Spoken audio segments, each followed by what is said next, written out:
নমস্কার বন্ধুরা, মিনতি স্পাইসে সকলকে স্বাগত জানাই।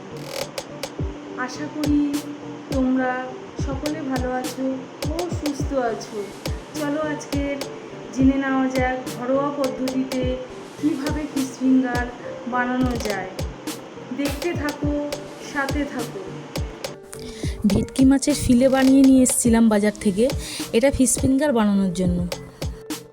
প্রথমে আমি মাছগুলোকে ভালো করে ভিনিগার দিয়ে ধুয়ে নিয়েছিলাম। ম্যারিনেশনের জন্য আমি লেবু নিয়ে নিয়েছিলাম, আদা বাটা নিয়ে নিয়েছিলাম, ধনেপাতা বাটা নিয়েছিলাম, রসুন বাটা নিয়েছিলাম, কাঁচা লঙ্কা বাটা নিয়েছিলাম।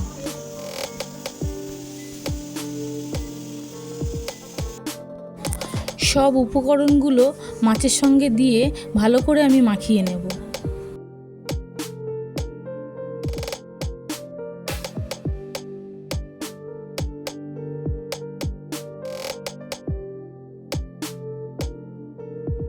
এখানে আমি 1.5 কেজি মাছ নিয়ে নিয়েছিলাম, তার জন্য সব উপকরণ আমি 2 চামচ করে দিয়ে দিয়েছিলাম।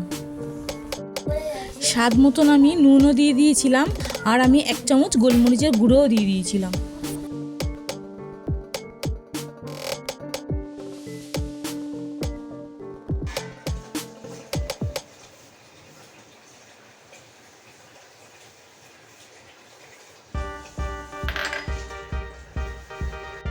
ম্যারিনেশন করার পর আমি মাছটাকে আধ ঘন্টা মেখে রেখে দিয়েছিলাম।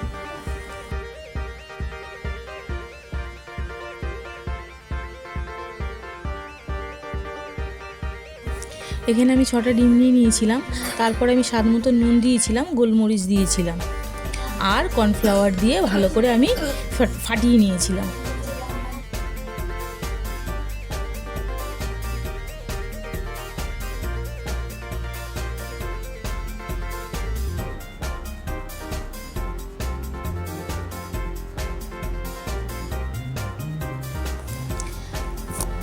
এখানে আমি কোটিংয়ের জন্য 700 গ্রাম ব্রেড ক্রাম্বস নিয়ে নিয়েছিলাম।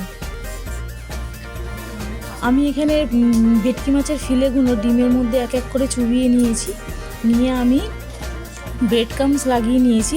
ব্রেড ক্রাম্বস লাগিয়ে পর আবার আমি ডিমে দিয়ে চুবিয়ে নিয়ে আবার ব্রেড ক্রাম্বসে ভালো করে মাখিয়ে আমি কোটিংটা করে নিয়েছিলাম। গ্যাসের মধ্যে আমি কড়াই বসিয়ে দিয়েছি। কড়াইয়ের মধ্যে আমি 8 কড়া তেল নিয়ে নিয়েছি গরম হতে। একে একে আমি ফিশ ফিঙ্গারগুলো তেলের মধ্যে ছেড়ে দিয়েছি।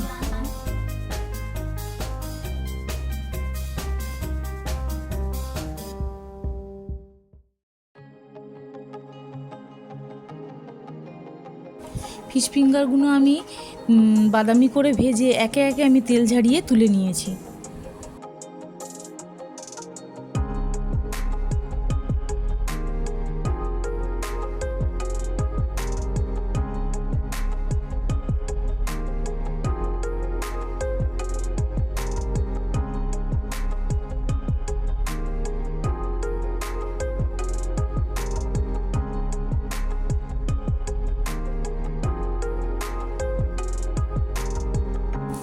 এখানে আমার ফিশ ফিঙ্গার রেডি হয়ে গেছে। আর টমেটো কেচাপ আর হাড়া চাটনি আর পেঁয়াজ দিয়ে আমি সার্ভ করে নেব। ভিডিওটি ভালো লাগলে অবশ্যই আমার চ্যানেলটি সাবস্ক্রাইব করে দেবেন, একটা লাইক দিয়ে দেবেন। Thank you.